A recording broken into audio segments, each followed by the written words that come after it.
Bienvenidos a bordo, bienvenidos a Spain Travel Experience. Turismo en español, Iberoamérica y España más cerca que nunca. Hoy tenemos el placer de conversar con una de las figuras más influyentes del panorama turístico, no solo español, me atrevería a decir que también iberoamericano. Hablamos de Eugenio de Quesada, presidente del Grupo Nexo, un sólido grupo de comunicación especializado en turismo que aglutina diversas cabeceras de referencia.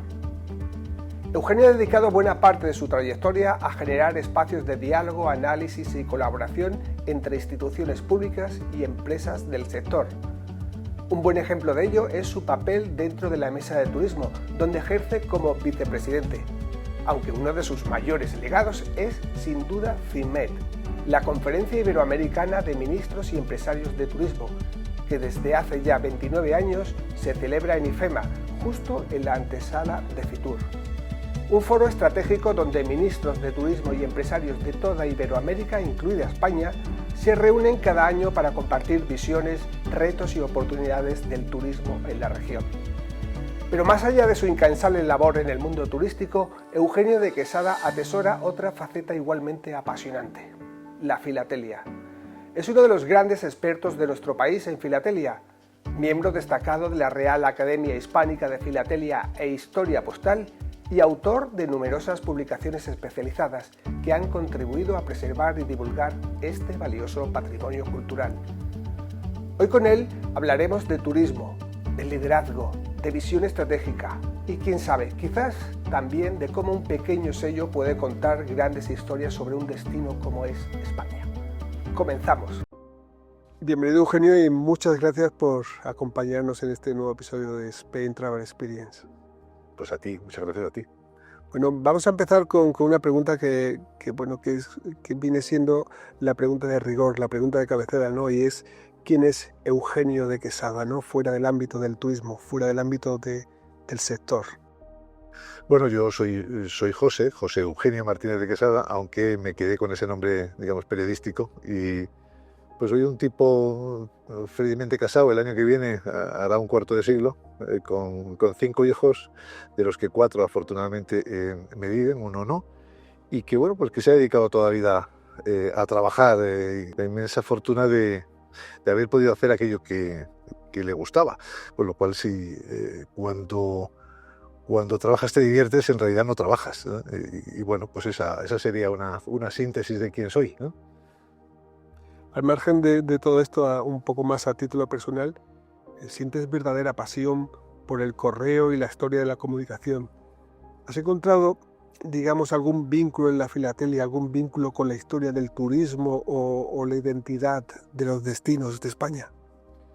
Bueno, sí, efectivamente, una de mis aficiones o de las cosas que más me apasionan fue en el inicio la filatelia, que derivó en la historia postal y de la comunicación.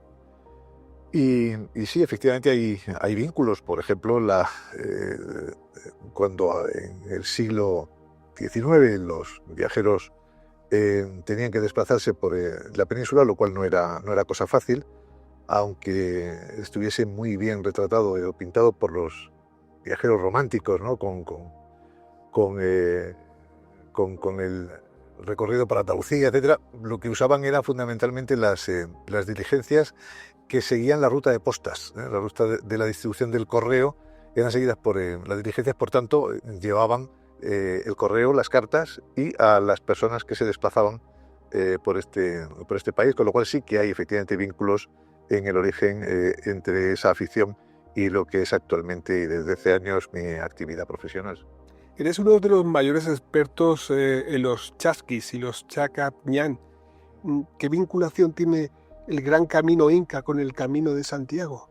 Explícanos. Pues efectivamente el chasqui es el mensajero del Inca, ¿no? El incanato, uno de los grandes imperios prehispánicos, contaba con una red de caminos extraordinaria, porque iba por el sur, llegaba hasta Chiloé, la antigua Capitanía General de Chile y el Virreinato del Río de la Plata, y por el norte llegaba hasta Los Pastos, actual departamento de Nariño, de Colombia, y en la época del Imperio Español el Virreinato de la Nueva Granada. Esta enorme red de caminos que asemejaba de alguna forma al Imperio Romano por esa ambiciosa red de comunicación, tenía efectivamente el Gran Camino Inca o Capac Ñam como eje, y quienes lo transitaban, porque se consideraba un camino sagrado, eran entre otros esta figura, estos correos del Inca, los chasquis, que en aquella época, antes de la conquista española, pues se dedicaban a transmitir un recado verbal y lo hacían mediante un sistema de releos. No había llegado el insumo de la tinta, de papel, de la escritura que llevaron a América los españoles. Y lo curioso de esta institución es que se pone al servicio de la corona española, que es una de las pocas, junto con la mitad, con lo cual es prehispánica y es poshispánica. Para que nos hagamos una idea, hablando de producto turístico multidestino, el Gran Camino Inca o el Capac Ñam tendría en el chasqui una figura similar a la del apóstol en el Camino de Santiago. Y de alguna forma, efectivamente, este Capac Ñam, este Gran Camino Inca, representa un producto turístico de carácter multidestino que tiene un enorme potencial y que hemos impulsado desde CIMET. Muy interesante, ¿eh? Muy interesante, y además esa vinculación directa que se puede establecer no solamente con la filatelia, como hemos comentado, el correo, la comunicación, sino además digamos, el turismo, ¿no?, en su más amplia esencia. Sí, porque además cuando efectivamente los españoles llevan papel y carta, papel y tinta, ¿no? Y la escritura, efectivamente se escriben una serie de cartas que se conducen con chasquis, y la mención de la conducción con chasqui en la cubierta de la carta hace de estas unas piezas extraordinariamente raras. Se conocen fundamentalmente en el virreinato de la Nueva Granada, aunque su origen es el del Perú, pero sin embargo la influencia de los chasquis llegaba, como digo, hasta la actual digamos, Colombia. Y en ese sentido creo que la mayor cantidad de las escasas cartas que existen de estas características, el mayor número está en mi colección, y bueno, sí me considero un experto en este mensajero inca, que a mi juicio es el mejor exponente, como digo, de lo que América representa, ¿no? El indígena que fue antes y después quien condujo los recados del Inca, y a partir de la llegada de los españoles, que se ocupa de transmitir o de transportar los escritos con las órdenes de la corona a través de los encrespados territorios de Perú y de la Nueva Granada. Sin duda da mucho de sí este tema, ¿no? Daría para un programa completo solamente hablando de esta cuestión. Seguimos hablando de comunicación. Llevas ya probablemente más de 30 años, digamos, al frente de Nexotour como director y también como presidente del grupo Nexo, un grupo de comunicación que aglutina diferentes cabeceras en torno al sector turístico. ¿De dónde nace la idea del grupo Nexo? Y algo que también quería preguntarte es, ¿de dónde nace tu interés también por el turismo?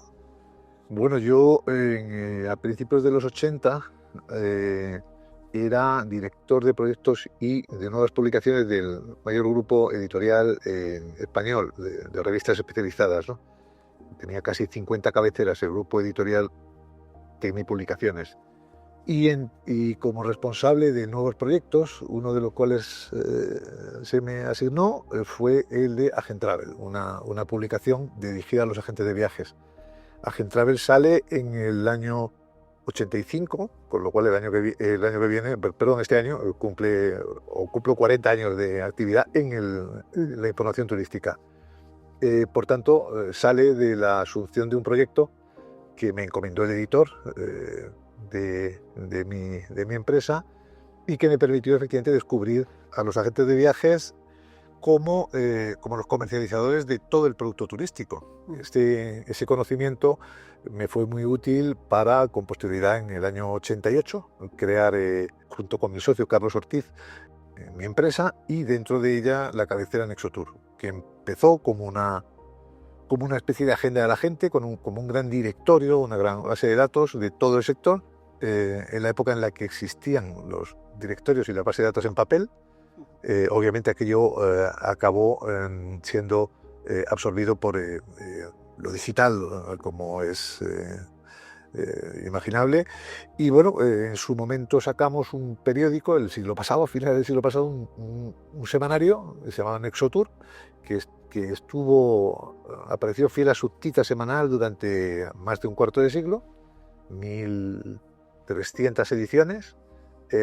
Con lo cual recuerdo que cada miércoles me tocaba obviamente pues escribir el editorial, el check-in, el check-out, que era un elogio y una crítica, el personaje del día, revisar todo.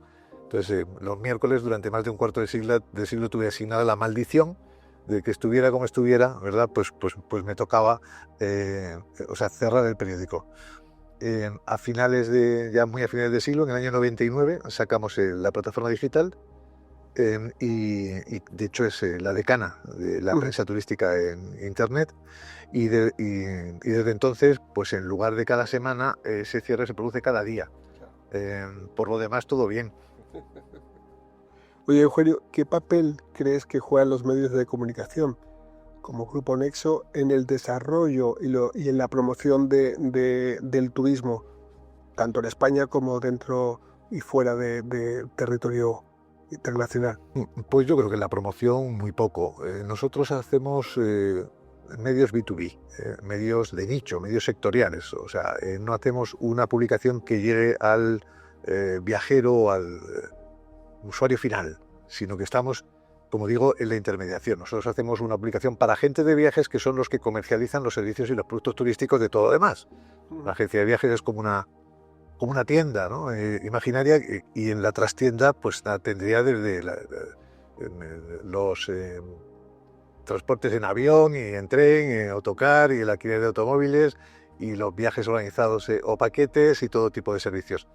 Bueno, pues esa figura tan interesante, porque al final por ella pasan todo producto y todo servicio turístico intermediado, pues como digo, es una figura que es la que orienta nuestra actividad, aunque después fuimos ampliando hacia otros muchos ámbitos. Pero vamos, en ese sentido, nuestra aportación yo creo que está más en la propia vertebración del sector, o sea, la contribución que hayamos podido hacer en el sentido de facilitar información útil y lo más rigurosa posible. Y ahí sí, hemos tenido siempre un enorme compromiso con el sector, con su asociacionismo. No hemos querido ser un lobby, sino ceder esa condición a quien realmente lo merece, que son las organizaciones empresariales, en tanto legítimas representantes de los intereses generales del sector. Y sí hemos querido siempre hacer una contribución, digamos, positiva a la vertebración, ¿no? A la consolidación de los sectores en los cuales estamos.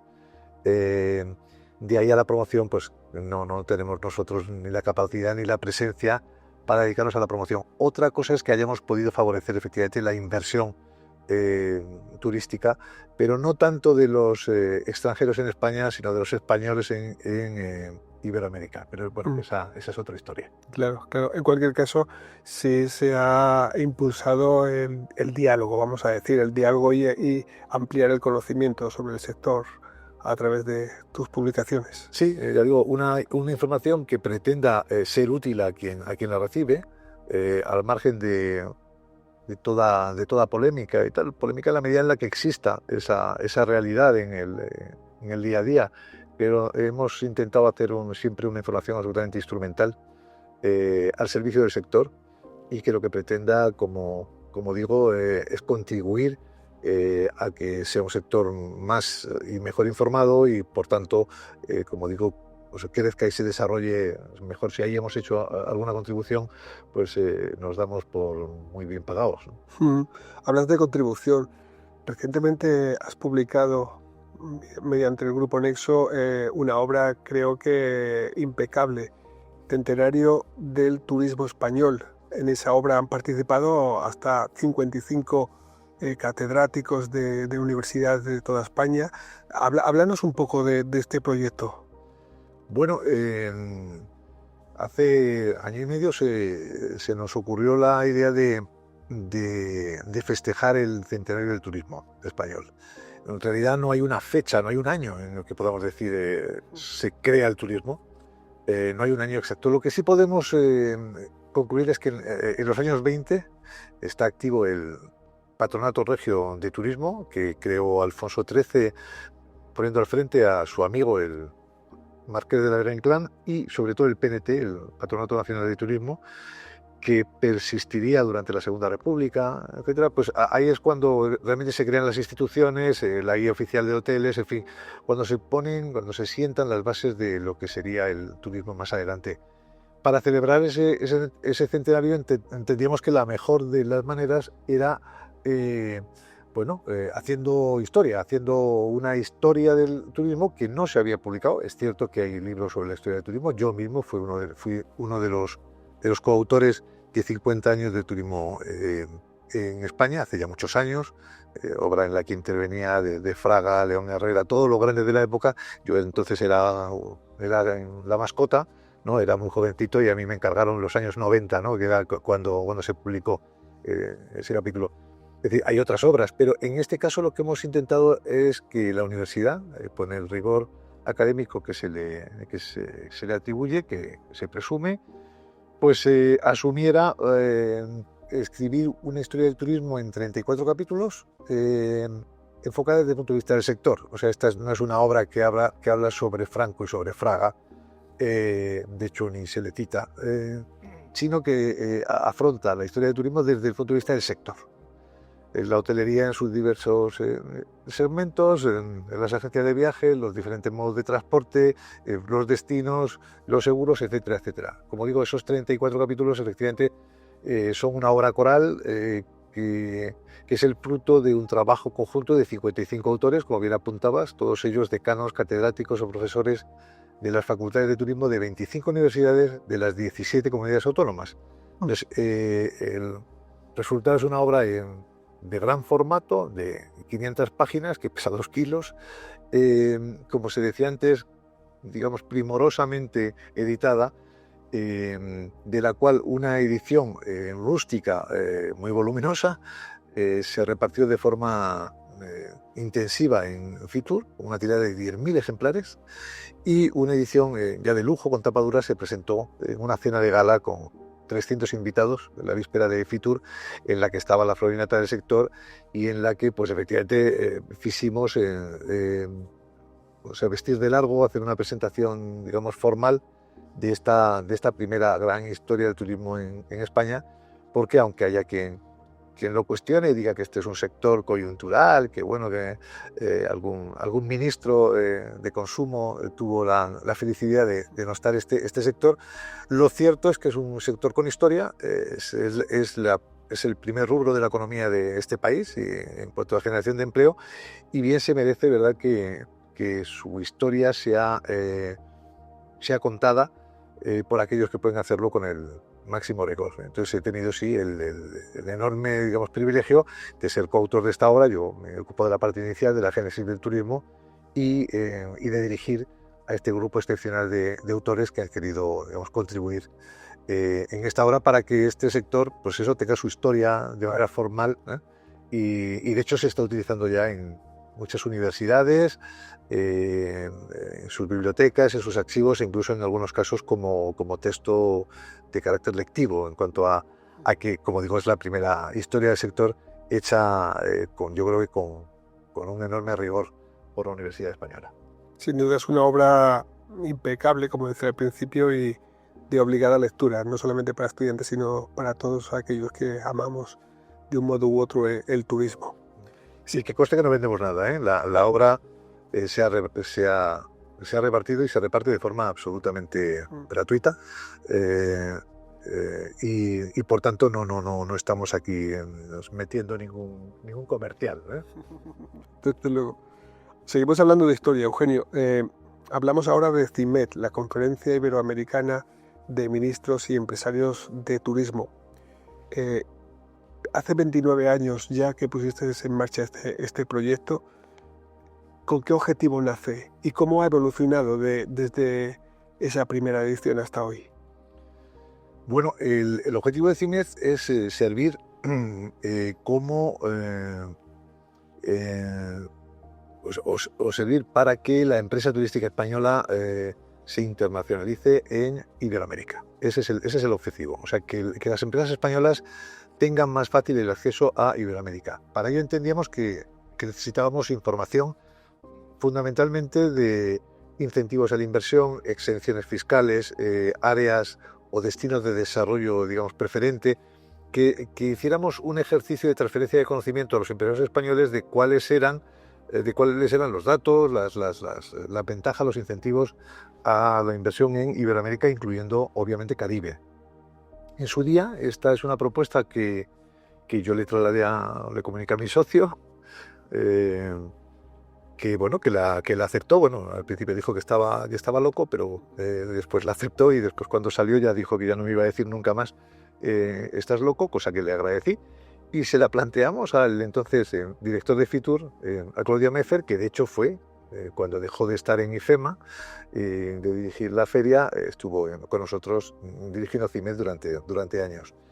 La idea era aprovechar la presencia de los ministros de turismo de Iberoamérica en Fitur, y elegimos la víspera de Fitur para hacer una especie de workshop inverso. O sea, ahí la cuestión es que son los ministros los que se sientan en un gran presidium a vender su producto a los empresarios españoles.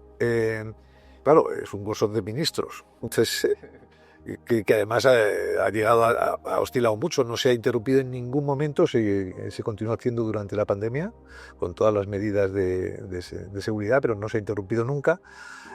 Ahora, a partir de la pandemia, se planteó la opción de una presencia online de aquellos ministros que no pudieran estar en Madrid, pero eso no quita que tengamos 12, 14, 16, 18 ministros físicamente en cada evento.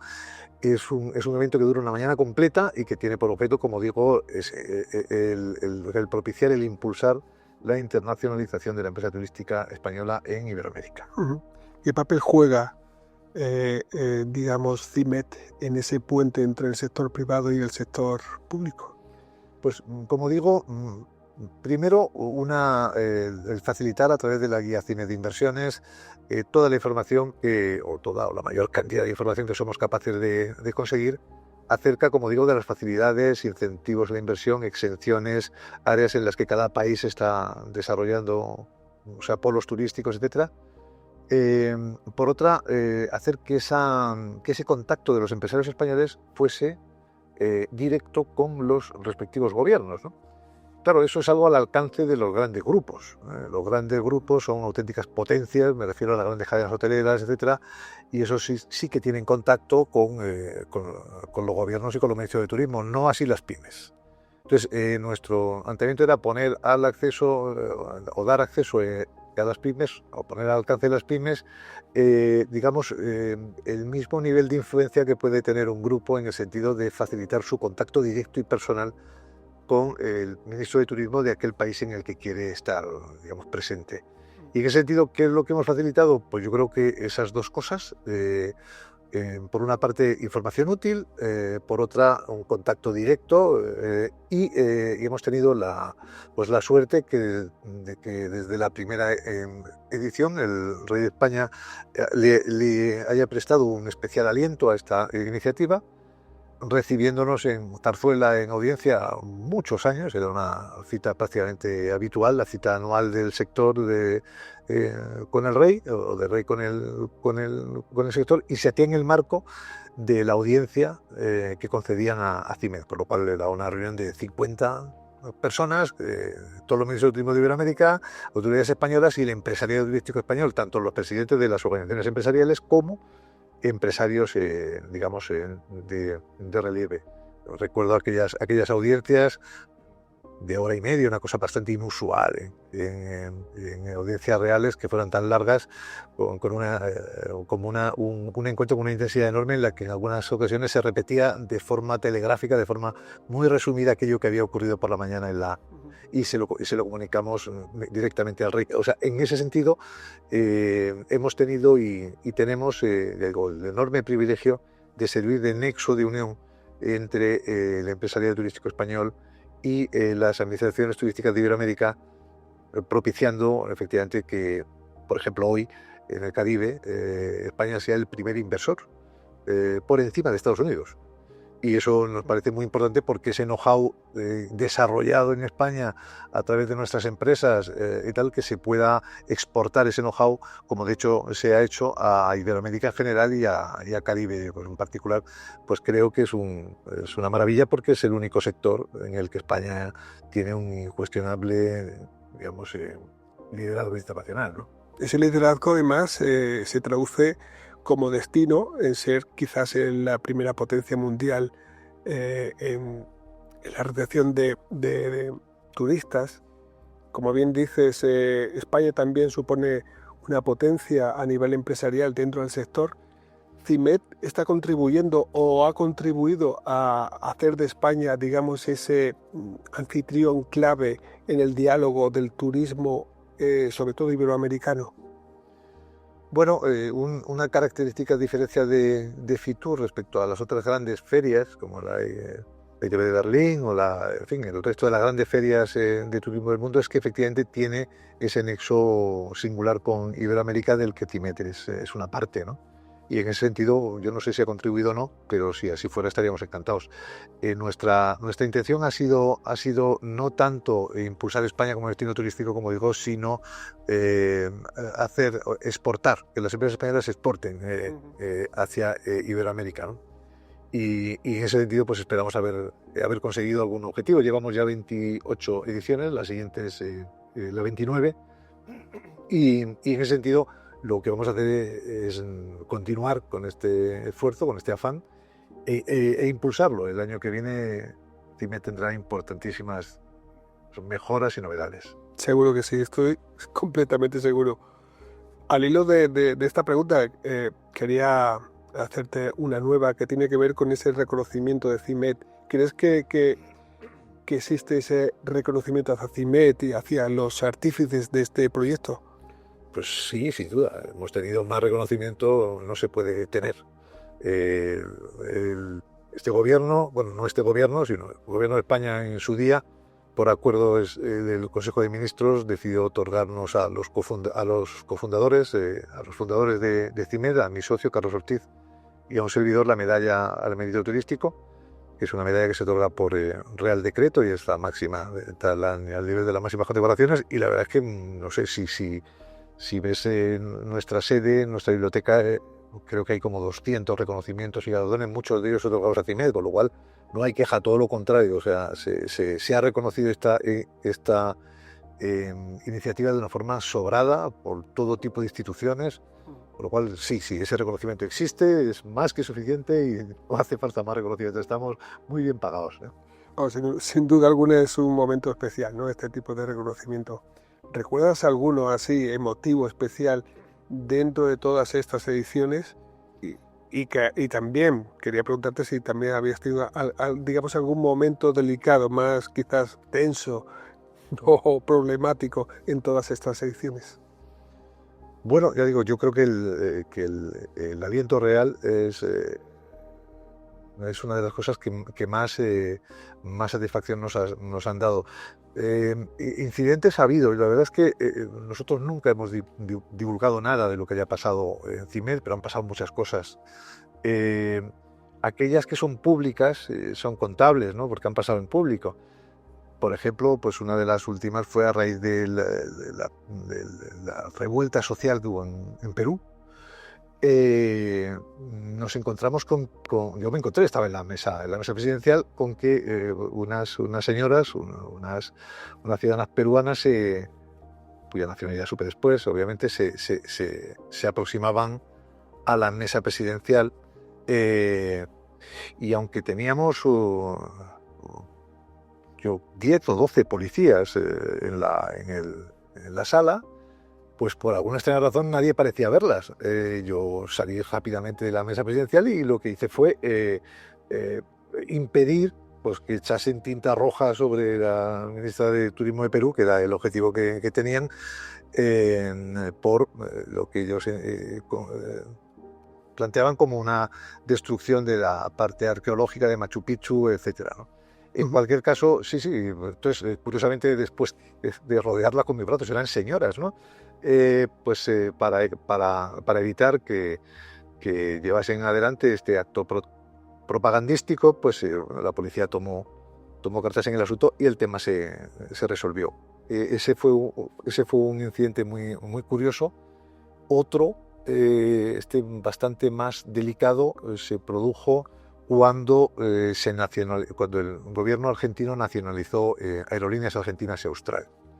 Aquellas compañías habían sido entregadas a cambio de $1, si no me equivoco, al grupo Marsans. En esa época Aerolíneas había dejado de volar, no tenía operaciones, estaban todos los aviones en el suelo y bueno, pues se le vendió al grupo Marsans y bueno, lo cierto es que remontó el vuelo, la compañía volvió a volar, etcétera. Entonces hubo una pregunta a uno de los ministros que formuló además a Abel Matutes, hijo, mucho más joven de lo que es ahora. Las preguntas a los ministros las elaboramos con antelación y se las mandamos a los ministros para que las conozcan, no por ningún interés de manipular el asunto, sino porque nos parece que esta es una conferencia que debe tener por objeto el facilitar la internacionalidad. Entonces, si vas a hacer una pregunta y la enuncia se la haces llegar a los ministros con antelación, ellos pueden preparar su respuesta. Insisto, no se trata de una entrevista periodística, se trata de una conferencia que tiene que ser útil a su objetivo, que como digo, es la internacionalización de la empresa turística española en Iberoamérica. Bueno, la cuestión es que la pregunta ya era suficientemente contundente, ¿no? ¿Qué seguridad jurídica puede tener una empresa española para invertir en su país cuando se produce una nacionalización sobrevenida como esta, ¿no?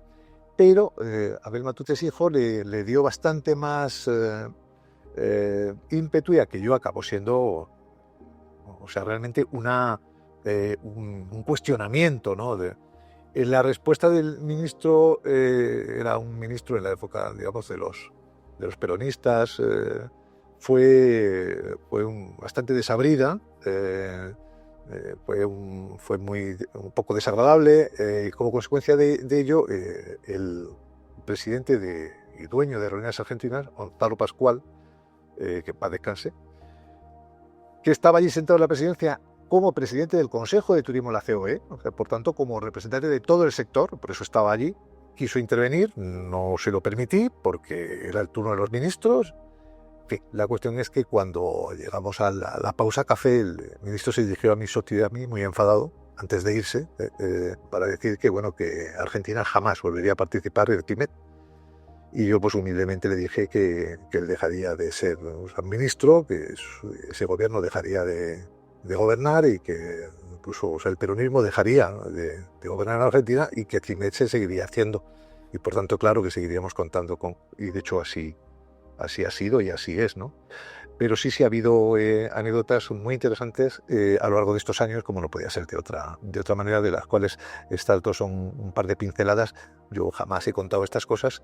Insisto, se produjeron de una forma pública, por tanto no revelo ningún secreto, pero nunca hemos contado nada de esto. Esta es la primera vez y ojalá que sea la última, porque no es esa nuestra función, o sea, contar los entresijos de un evento, sino procurar que sus objetivos se cumplan, ¿no? Claro.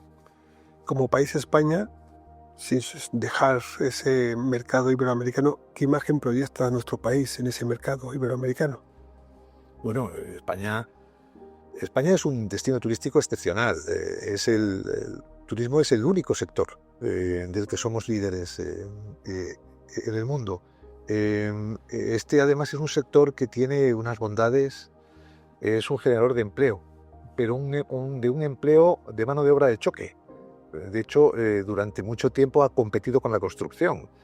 Claro, hay muchas personas que por su insuficiente formación, si no trabajan en turismo o en la construcción, no trabajan, ¿eh? Con lo cual, esa parte es importante, pero claro, no podemos pensar que el turismo es una actividad de camareros. La ingeniería, la inteligencia de una industria como esta se presupone que debe ser muy elevada cuando tenemos una posición internacional tan notable. Por tanto, el turismo es un sector enormemente complejo.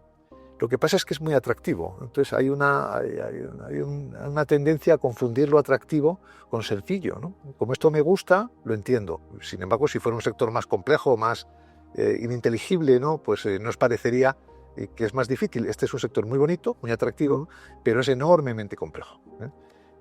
Y en ese sentido, lo que nosotros intentamos, como digo, es hacer una contribución, digamos, positiva en este sentido, ¿no? Hablas de la complejidad del sector. ¿Crees que falta formación, profesionalización?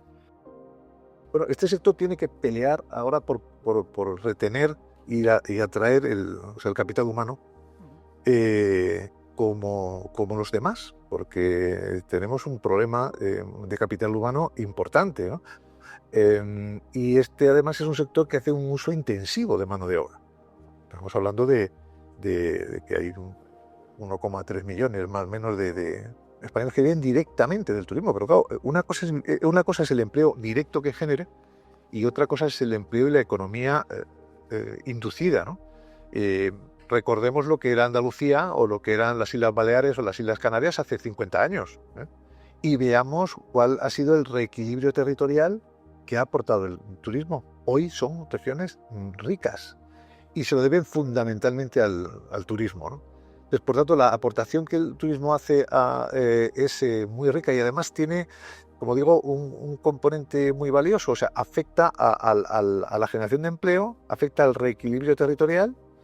Como digo, hoy las zonas de playa que antes eran salinas y eran zonas muy pobres, pues hoy son zonas con una calidad de vida enorme.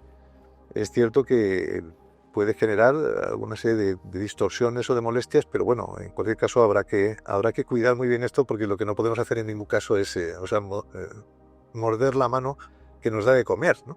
Claro. Y el turismo es hoy por hoy, como digo, el primer sector de la economía española y el único en el que tenemos mucho que aportar, y de hecho aportamos, como digo, expandiendo, exportando ese know-how empresarial, ese saber hacer, que es un conocimiento acumulado durante mucho tiempo y que efectivamente demandan nuestros colegas de Iberoamérica. Hay muchos convenios, incluso de carácter gubernamental, para que toda esa inteligencia de destinos y tal se extrapole, se exporte a otros destinos de Iberoamérica.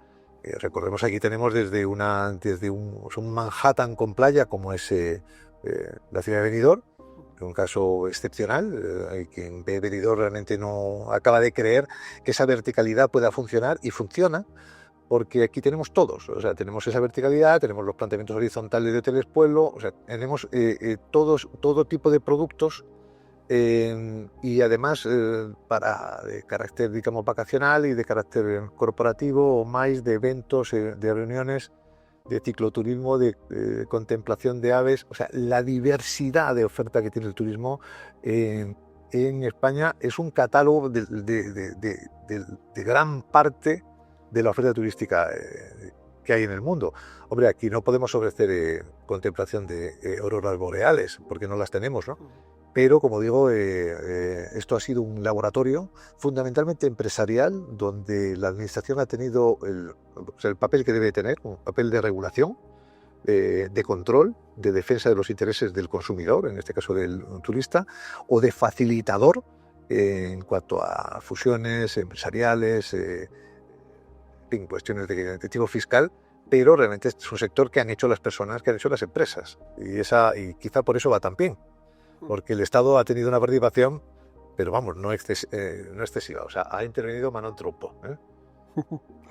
¿Crees que el idioma español puede significar una palanca de cambio o un impulsor hacia, digamos, una mejora de la competitividad como destino, sobre todo enfocándolo a ese mercado emisor iberoamericano? El idioma es un gran activo. Los anglosajones, el cultura norteamericano, lo saben bien porque llevan utilizándolo como palanca. Es el idioma oficial del mundo científico, del mundo técnico, etcétera. Y sí, el español, yo creo que, sobre todo de cara a Iberoamérica, pues nos une, facilita mucho no solamente el tráfico vacacional, no solamente el tráfico turístico corporativo o de negocios. No olvidemos que hay muchas empresas españolas en Iberoamérica y por tanto hay un gran tráfico de ese tipo, sino el étnico. Los que saben de transporte aéreo nos dirían que para que un vuelo con Iberoamérica funcione tiene que tener esas tres patas. La pata del vacacional, o sea, los turistas que van allí, que vienen aquí.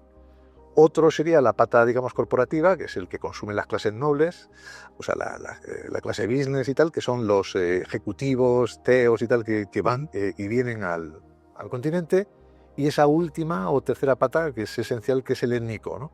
O sea, personas de Iberoamérica que vienen a trabajar en España, a España, que tienen que volver a su país o que quieren volver a su país de visita cuando puedan y que hay familiares suyos que vienen también. O sea, esos tres elementos, o sea, tráfico vacacional, corporativo y étnico, aseguran que una ruta sea enormemente rentable y así ha sido y es en una buena parte de las rutas hacia Iberoamérica.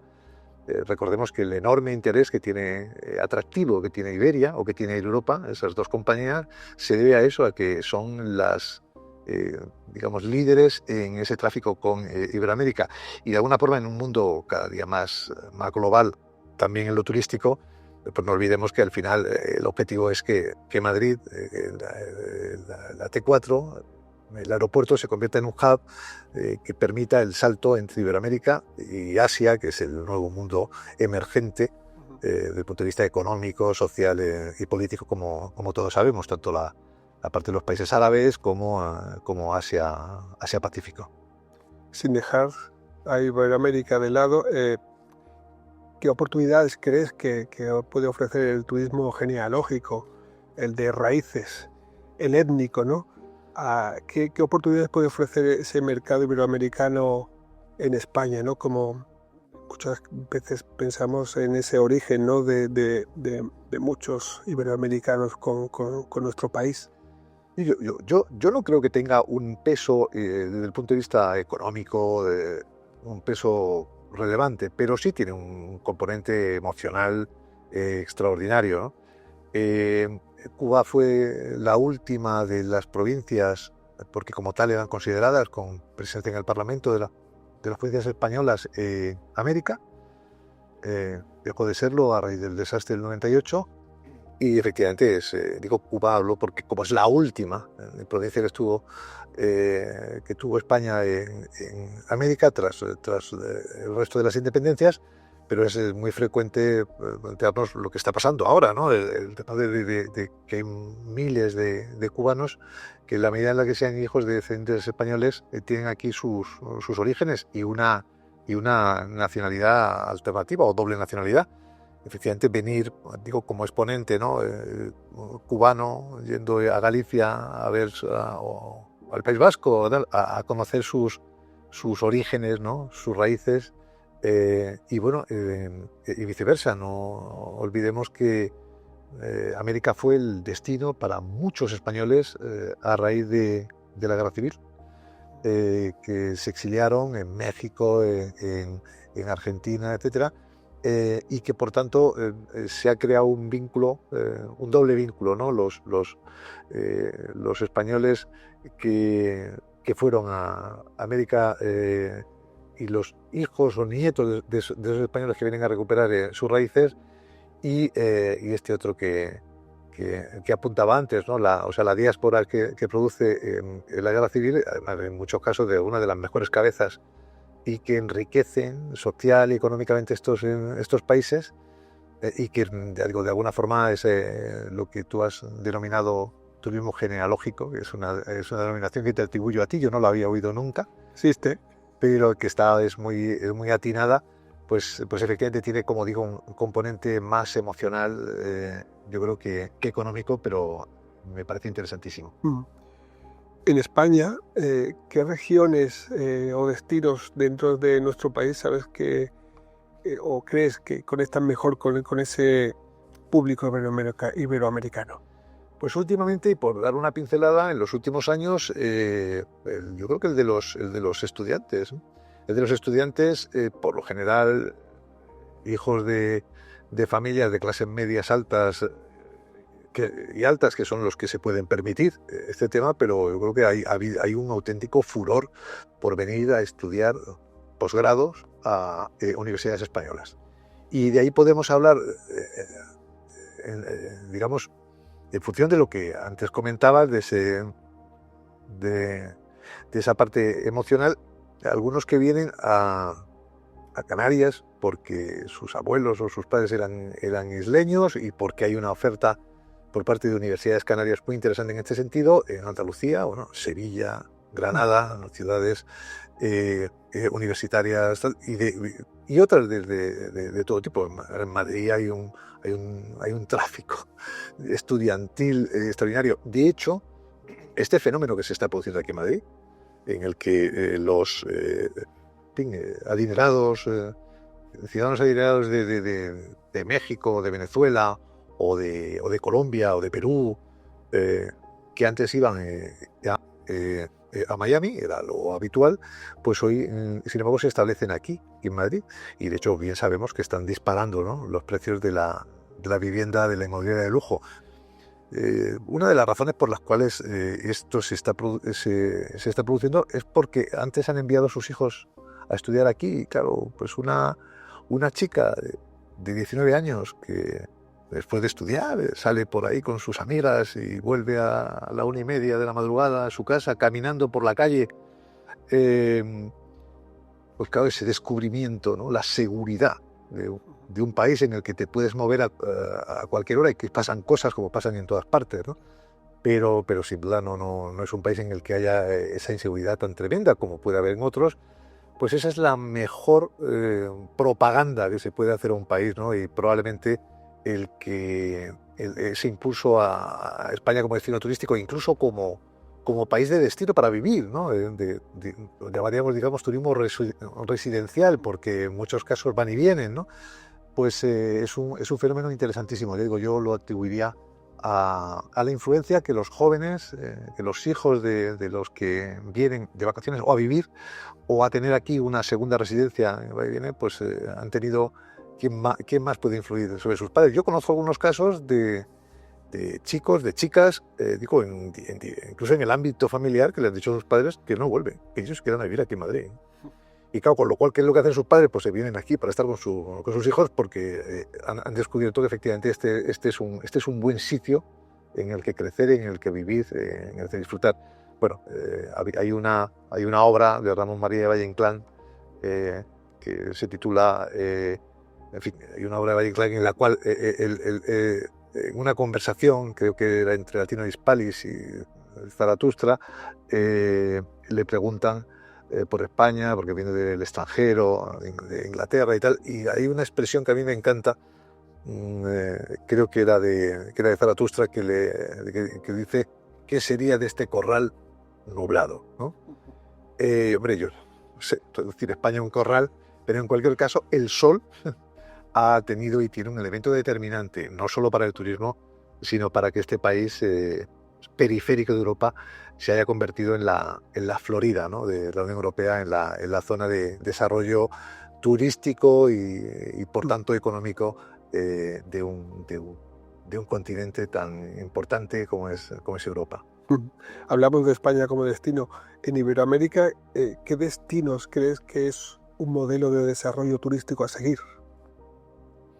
Bueno, quizá deberíamos de hablar de Costa Rica, ¿no? Primero por su enorme respeto hacia los temas de medio ambiente, ¿no? También por la forma en la que se ha velado desde el gobierno por su gente, siendo totalmente refractarios a cualquier tendencia, digamos, de turismo sexual, etcétera, ¿no? Especialmente en el caso del cuidado de de los jóvenes, de los menores. Es cierto que este país tiene una singularidad con respecto al resto, es que carece de ejército.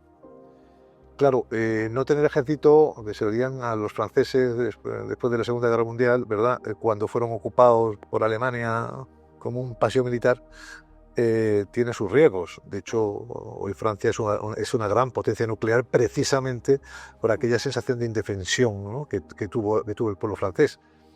Pero lo cierto es que no tener ejército tiene una gran ventaja, y es que liberas unos recursos enormes que puedes dedicar a la ciudadanía y a que tu país sea un país mejor para sus ciudadanos, ¿no? Probablemente, si hubiera que elegir uno, yo elegiría Costa Rica, porque se quita el paradigma de la sostenibilidad, desde el punto de vista medioambiental y social de un país en relación al turismo y otras cuestiones. Y para terminar, Eugenio, ya mirando al futuro, ¿qué huella te gustaría dejar en el sector turístico con tu trabajo, con todo ese legado que nos deja? Pues lo de huella, no creo que dejemos mucha huella o ninguna huella. La única huella que uno puede aspirar a dejar es el recuerdo que los tuyos tengan cuando ya no estés. Y a ser posible que sea un recuerdo cariñoso y no lo contrario. Pero no aspiro a dejar ninguna huella. Yo cuando era joven me tomaba muy en serio. Yo creía que lo que hacía era importante. Los años me han hecho cambiar y ver que efectivamente lo que hago es irrelevante. Con no hacer daño ya me conformo, ¿no? Pero vamos, te agradezco la pregunta, porque eso demuestra que sientes afecto por mí, sabes que es algo recíproco, pero me temo que huella ninguna. Intentar, ya digo, hacer algo que sea útil a los demás, ¿no? Yo durante muchos años, cuando acababa los editoriales, siempre había una frase que ponía. Los editoriales, claro, son 1.200 editoriales. El recoger esos editoriales y tal han sido 12 volúmenes de 500 páginas cada uno. O sea, estamos hablando de un periodo largo y muy intenso, pero siempre se terminaba con que les sea útil. Ese es nuestro mayor interés, ¿no? O sea, nuestro interés es hacer que nuestro trabajo sea útil a los demás. Y eso, si encima es algo en lo que te diviertes y te lo pasas bien, claro, eso no es trabajar. Eso es un privilegio, y es lo que de alguna forma yo le recomiendo a mis hijos y le recomendaría a cualquiera, ¿no?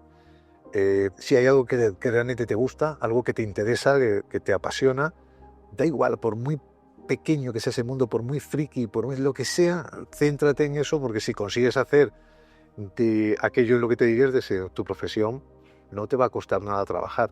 Y así, aunque no tengas el talento o las capacidades de otros que sí pueden tener mucho más talento que tú, vas a conseguir un resultado enorme, porque no vas a poner horas ni límites, y porque vas a enfocarte hacia lo que quieras. Por tanto, más que huellas o legados, yo lo que hago es dar las gracias por haber tenido el privilegio de trabajar en un sector en el que me divierto y en el que me lo paso muy bien. Pues en eso estamos, dándote las gracias también a ti por acompañarnos hoy en este programa. Ha sido una conversación muy gratificante y quiero agradecerte de todo corazón que hayas estado aquí hoy con nosotros. Pues un placer, y aquí estamos a la orden. Perfecto.